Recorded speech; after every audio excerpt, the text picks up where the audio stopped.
Hi everyone, I'm Melissa Mack, based in London. I'm a lighting designer working for Arup.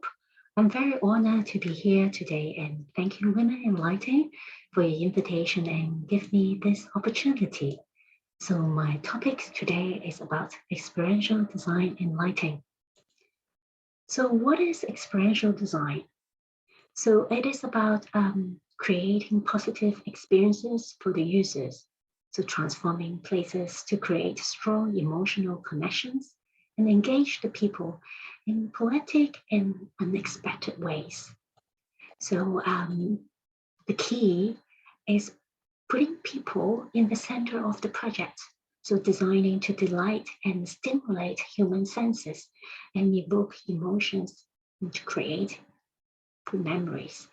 So it needs empathy and curiosity so that you can learn people's needs and their expectations, their desires, really get into their hearts and the soul. So for experiential design, one of the key principles is form follows feeling. So people tend to remember the place when they are emotionally engaged. So experiential design is really nothing new, right? So why it is important still? How relevant it is in today's context? Have we not already been doing this for decades? So we're all driven by experiences, both good and bad. And we use these experiences to help us to decide where we want to visit, to shop, where to have our dinner, where to work, well, which event or show to attend. So we like something unusual, right? With novelty, surprise, and that makes us feel good and sensory awakened. So having a good experience designed and built environment is actually very critical to the success from a business point of view. And I think more and more companies and clients are beginning to aware just how critical it is good design can add value to their projects and attracting more visitors and users thus bring revenue. So lighting plays a very effective role. But apart from business competitions, there are also challenges that we are facing. So while today we are living in the age of experience in which we have digital technology advancements disrupting our traditional approach or method, but offering new opportunities and possibilities and challenging our imagination. So at the same time, the needs to meeting the sustainable development agenda. So our role as a lighting designer needs to rethink. Is there a formula? Is there an equation? And because of the constant change and the evolution, so we have to be creative, to adapt, and to embrace the new and address the challenges and identify the design opportunities and for us to shape a better world, I think, and bring meaningful design value. So I see that experiential design is more important than ever. But I think a successful experiential design relies on a cohesive experience. So lighting is only one dimension. So what about sound and smell and other sensory stimulation to the overall experience? I believe that cohesion needs collaboration with other disciplines. So I have put together a little diagram to show you what I think the principles of experiential design. So first is form follows feeling. It's also like engaging users emotionally. So improve the well-being, creating memories, adding value, and also it shall not go against sustainable development agenda. So what is experience design process? It is about beginning the design process with human senses and emotions in mind, stepping into the shoes of the users. It is important to identify who are the predicted key users for the space that you are designing for. Are they visitors, local residents, tourists, children, etc.? So creating personas can help to understand the challenges that the users are facing. So mapping out potential areas where can be first improved and to provide better experience for them. So the experience of the building could be sequential, but could also be organic. So it is useful to consider from day to night for different users from different perspectives. So I ask myself, how would I want people to feel along the way? So what sensory journey do I want to create? So it is useful to map out and identify the touch points, moments where you see opportunities to bring positive impact through special lighting interventions, perhaps. So here is an example for workplace environment. So we have created two personas and created a sensory journey in the beginning of the project. So we use storytelling, describing how each person might feel at each identified key moment in the space. So then we suggest lighting ideas for each of the moments. So here we have Farah, an office worker. So we also identified John as a visitor and local resident. So quite often we found experiential design in contexts such as exhibitions, art galleries, and museums. There also be special events such as concerts, or even public space installations. But really, opportunities are everywhere. So I have picked 3 Arup project examples to show you from experiential design perspective. So the first one is Mathematics, the Winton Gallery. It is located in Science Museum, London. So the lighting team has worked closely in collaborations with the architect. The design focus on visitors' experience. We want the gallery to become a destination. So it's a special place for people to explore and discover. So the idea was to create a sense of stage, like a theater.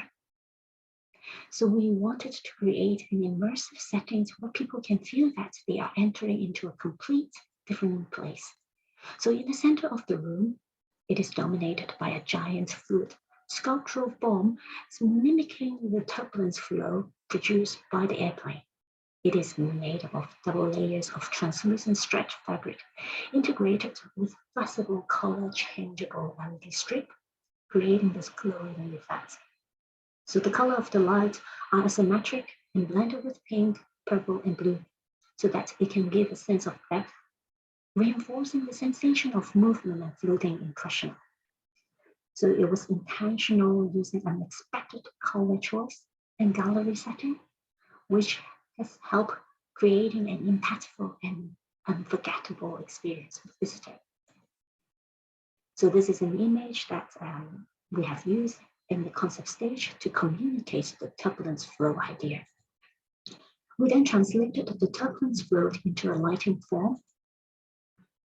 So then we move to modeling the space and tested out the lighting effect for each of the key components. So there are layers of light within the gallery, which affect how people experience the space and feel. So the fluid pot lighting, the display case lighting, and also the wall perimeter.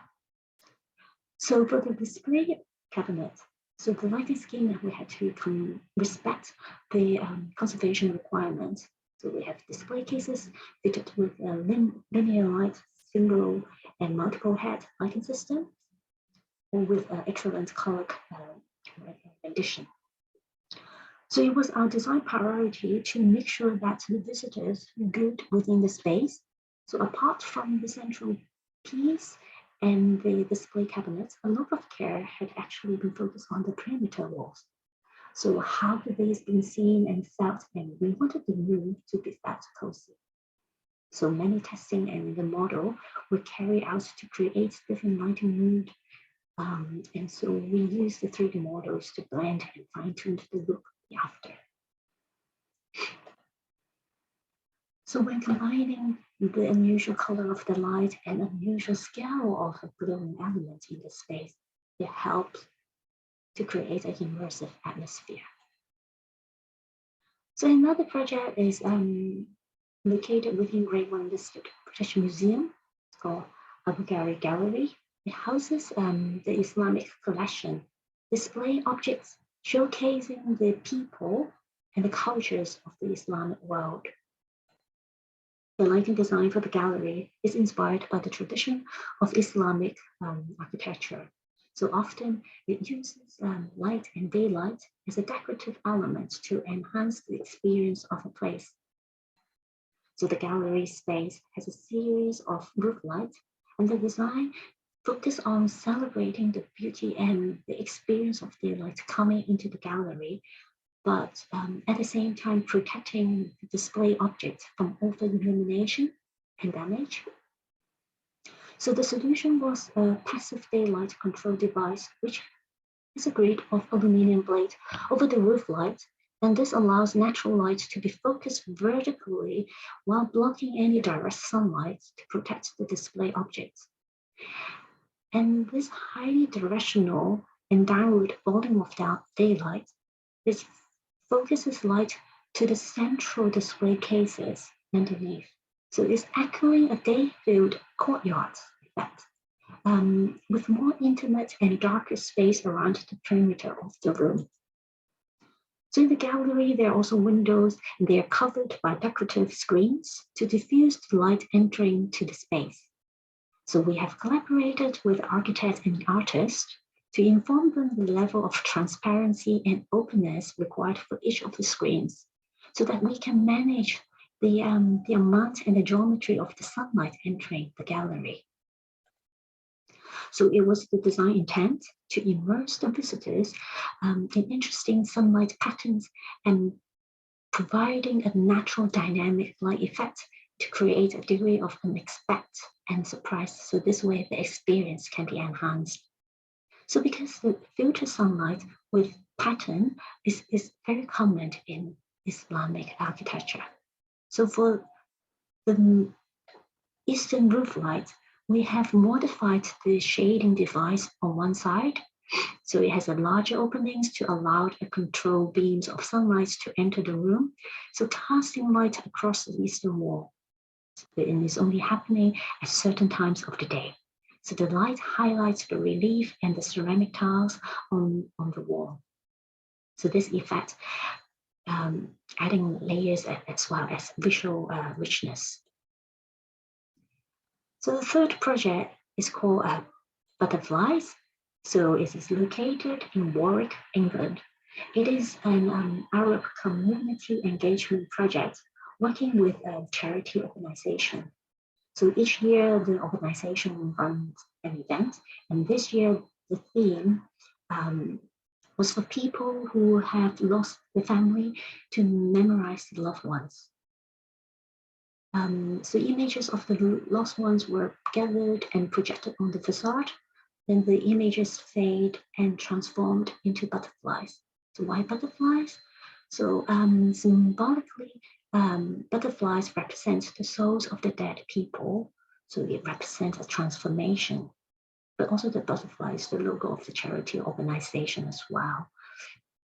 So it was a temporary installation and displayed only several nights. We have used the video projection mapping technique with 2 projectors and used the library building's facade as canvas. So with that, a simple surface has been transformed into a lively screen. So as the theme was to memorize the loved ones, so the light projection was used and it provided a virtual experience to the public. It is poetic and emotionally engaging. So our team has involved with the content design. So now let me show you a video of the installation.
experience designed in lighting goes beyond beautifying architecture, beyond providing just functional or physical needs.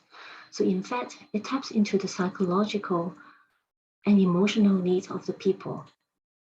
So to end this presentation, I wanted to share with you a quote